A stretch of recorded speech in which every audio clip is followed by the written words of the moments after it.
এখানে বিরোধী দলনেতা ছিলাম, বিজেপির একটা কার্যক্রম ছিল, আমি এসেছিলাম, ঢুকতে দেয়নি, করে দিয়েছি। জনগণ বিচার করে দিয়েছে। চিরদিন কাহারও সমান নাই যায়, যেমন কর্ম করবে তেমন ফল পাবে।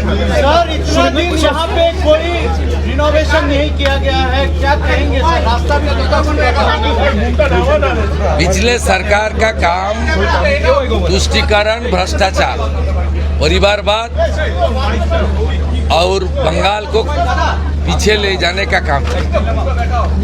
ये सब काम तो उनका नहीं करने का मकसद था।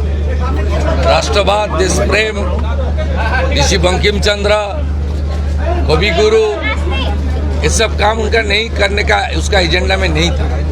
अभी राष्ट्रवादी सरकार आया, ये सब काम होगा। और वंदे मातरम का 150 साल भी चल रहा है। हम लोग बजट में डिक्लेयर किया है एक बड़ा म्यूजियम होगा, नेशनल लेवल का म्यूजियम, वंदे मातरम म्यूजियम। ये जो बहुत बारिश हो रहा है, इसकी वजह से थोड़ा सा रेस्क्यू प्रॉब्लम है क्या? रेस्क्यू ऑपरेशन में थोड़ा सा प्रॉब्लम हो रहा था? हुआ है, लेकिन ऑलमोस्ट तो कंप्लीट हो गया है।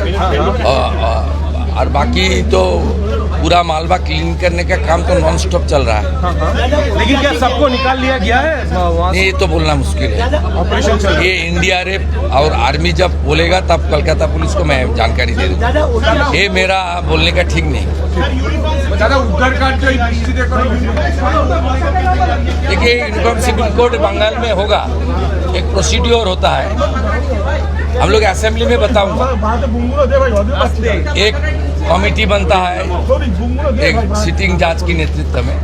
गुजरात, उत्तराखंड, आसाम में जिस तरीके से हुआ प्रोसीड्योर मानते हुए होगा। बाकी असेंबली में मानने बताऊंगा मैं।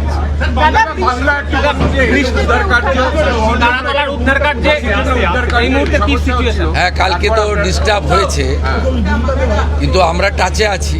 উদ্ধার কার্য চলছে, পুরোটা ক্লিনিং না হওয়া পর্যন্ত এটা চলবে।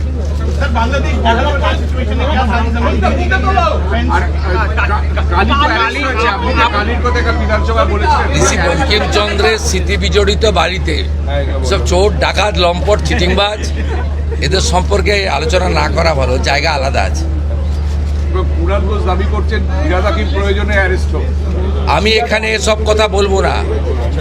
আমি ঋষি বঙ্কিমচন্দ্রের, সাহিত্য সম্রাটের, বন্দে মাতরমের রচয়িতার, তার পূর্ণ জন্ম দিবস অর্থাৎ আবির্ভাব দিবস, আমি এখানে এসেছি গ্রন্থাগার মন্ত্রী, বিধায়ক, আধিকারিকদের নিয়ে। এই প্রথমবার রাজ্য সরকার এখানে অনুষ্ঠান পালন করছে।